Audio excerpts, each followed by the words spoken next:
Well, I wasn't really expecting that. Well, it keeps kind of raining off and on, so I'll see if I can do this whole video for you guys, or we may have to do a few different takes, because I'm here in Pennsylvania, the home state of my wife, where she heralds from. And big shout out to all of you in the Giddings Tactical community and family that herald from this beautiful state. I love coming here and visiting. It's amazing. So in this video, though, we're going to be talking about the duality of tool usage, capabilities, limitations, and I love getting a crossover capability in my tools. And that's why I jumped on this new for 2022 Ka-Bar EK50 in the EK series, which go all the way back to World War II, originally heralded as a combat knife and have been in every combat scenario that America has faced since then, and have tested out the original one that Ka-Bar released a few years ago. Had kind of a mixed feeling on that. This one came out and I was like, I got to pick this up because it feels like it has a lot more potential as not only a shorter combat knife, but also having woodscraft and camping potential. And I love getting kind of that duality out of my tools whenever I can. The EK50 that we're looking at here is a clip point version. They do have a drop point version as well. That's the EK51. So we're going to break down this tool, and honestly, I'm going to share with you some amazing attributes that I just immediately fell in love with, and some major hangups that I'm seeing as well that mainly involve a tape measure, the size of my hand, and this handle. But we'll get to that in just a moment. So let's jump right in with the blade itself. Now, I went with the clip point version just because it's cooler. That's why. There's no other reason except for that it looks cooler than the drop point. I know there's an argument, absolutely, that drop points might be a little bit more woodscraft focused. The clip point would be a little bit more combat utility focused. So depending on how you want to use the tool or just what connects with you visually, both are going to have the same dimensions and everything that you're about to see here as we discuss this. Made in America, Crovan 1095 steel, excellent. You know, Becker's, Ka-Bar fighting utility knives. That's what they've been using for years. They know how to work with the steel. It's a great, for that type of steel, top tier, rather rust prone. So the coating on this is a slick coating that seems to be holding up pretty well, scuffing obviously, but not like wearing off, which is really good. Now, what really sets us apart out of the gate is the grind. And I love this type of grind for this type of a tool. At sub 5 inches, the blade itself from handle to tip is 5 inches, but the cutting edge is 4.5. We have a very high saber grind, all the way up really where the words start, where you see commando knife. That's where you're gonna get the secondary transition to the flat. So I mean, that's 3/4, if not even more, 7/8 of the blade is going to be a single grind, which means that it is slicey, but still gives you rigidness in the strength of it. So it's strong at 0.165. So basically in between 5/32 and 3/16. And if it was 3/16, it would kind of be a little bit more of a pry bar and not super like fun to use in woods work. If it was 5/32, it would be better for woods work, but you wouldn't really want to use it as a combat utility knife. So it's giving you, I believe, the best of both worlds, and in combination with the grind to really work well. And I was impressed because not only would it handle the batoning and split stuff really well with this dense wood that we're using around here in Pennsylvania, but, and I was really happy with how it performed. I was like, wow, that's impressive. It actually cracked through that without me just having to wail on it. But then also, the finer stuff, making wood, feather sticks and that type of stuff, great. Making a spear point, carving with it, doing that, but then being more aggressive with not only pounding on that back spine to make like square notches if you're building triggers and traps, booby traps, whatever it may be, end of the world scenario type of stuff. You can do that, and it's going to hold up to that abuse very easily. The grind will even work well with like man-made materials, slicing of food. It would be for this clip point, quote unquote combat tool. It's one of the better food prep knives I've seen. So that's really good as well if you're using it as around the camp kitchen after you made the fire with it. It's going to be, you don't have to have like the secondary tool or just mush up all your food, because you're trying to use a fat grinded blade with it. So those are all super positive. Stabbing as well, I was very impressed. You can see the penetration is very good, and I'm doing some side to side and lateral. Now obviously don't be an idiot and crank on it, but I wasn't concerned because of the strength of the clip and the tip. It held up really well and penetrated very well simultaneously. So that works great. The spine is not 90'd, so you can't throw sparks with it. It has the potential to do that if you want to throw a grinder to it.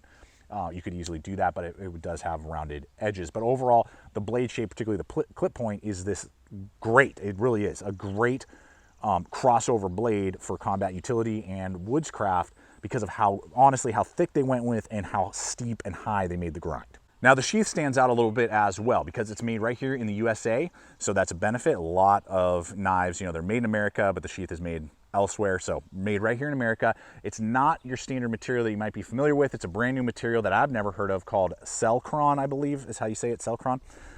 It's a, you know, a polymer, but it's a lot more resistant to different fluctuations in temperature. So very cold or very hot, it's gonna hold up better than say maybe glass reinforced nylon or other type of materials.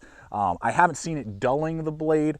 Over time that may or may not happen. I have seen a little bit of residue in and out. It could be that it's still just kind of new and working itself in and out, but on the edge, you know, when I pull it out, there's like a few little hairs of polymer on it, but I haven't seen it like, whoa, this is dulling out the blade in like, you know, several deployments in and out, which I've done. So after that, we have an ambidextrous setup, which is great. So you can ride this right or left. You're gonna be great. The nylon backer is very heavy duty built. You can, you know, rotate it or take it off completely, and it does have a really strong button snap. So that's all super good. And then you can completely dump it, and then you can do blade tech locks, paracord lashing, and the tension is around the guard itself and seems to snap in really nice with authority. It doesn't have any issues. I would feel confident, you know, riding it on my shoulder, strapped for my backpack, like upside down and for quick deployment. I would have no concerns about it holding in place there. It's rather quiet for a polymer. Getting a little bit of side slap, but nothing, you know, horrendous there. And then a really good thumb ramp as well for quick deployment. So it gives you ambidextrous capability, made in America, and it's got a slim profile or a belt attachment depending on how you want to ride it. Now I'm sure you guys remember back to the beginning of the video where I said there was some, you know, love-hate with the tool. Love the business end, love the materials, and love the sheath. It really comes down to this handle. It's like a pocket knife length handle. I don't know how else to describe it. I have small pocket knives that are about the same length, you know, that are like EDC size and EDC friendly, that are basically going to match the length of this at 4.125 inches. It's a short handle, guys, and I was kind of disappointed. Not kind of, I was disappointed when I pulled it out of the sheath. I was like, seriously, man, this feels short. It feels small to me. Now, the thickness is great at 0.7, so that's a pretty good thickness. It's got good height to it. The glass reinforced nylon scales that they've scalloped to be like an EK knife. Very comfortable, didn't create any hot spots, even got some scalping up front for pull cuts and, you know, chest lever grips that I really liked. It's got a broom handle design, so it's gonna be comfortable in a lot of different grips. Doesn't have all these like cutouts and jimping everywhere. So all those things are great. It's just the shortness mainly of the handle that I was like, oh man, I don't know about, I don't like this. It feels too short to me. And the tape measure part, you know, I make jokes all the time about my large size hands. I wear large size gloves. If I ever do apparel, and I want to try to, we'll definitely have apparel that says I wear large size gloves. But I'm measuring my hand just to give you guys some perspective there. I believe it's like 2.5 on my thumb, about 2.5 on my pinky, and then across, you know, my palm is 3.5, and my middle finger is about 3.25. And if your hand is within about a 1/4 inch of that, up or down, you're not gonna really enjoy using the tool. I'm just gonna be honest with you. You're gonna feel like it's too short. There are better options for similar prices that are out there that I'm about to hit with you in just a moment when we do competitive options.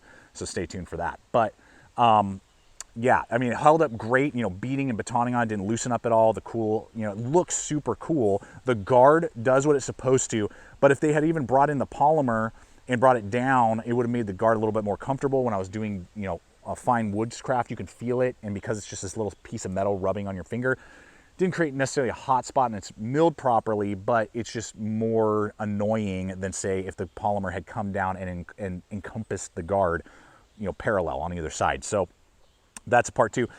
Honestly, I just don't know why they didn't like match the blade length and make it symmetrical. You know, we have a 5-inch blade, make it a 5-inch handle, good to go. I'd probably be in love with it, or say it's one of the better like crossover combat utility tools. For me, it grew on me, and this is why, guys, I go out and I test the stuff. I don't just get in my hand, go over to the tabletop and crank out a video for you. I use the tools on purpose so I can see, is there something that I love that I end up hating, or is there something that I hate that I end up kind of, it grows on me. It grew on me enough that I'm like, I could see myself using it sometimes. Is this like the first tool I'm gonna gravitate to for a crossover, you know, utility combat / woods knife? No. There's way better options out there for similar pricing.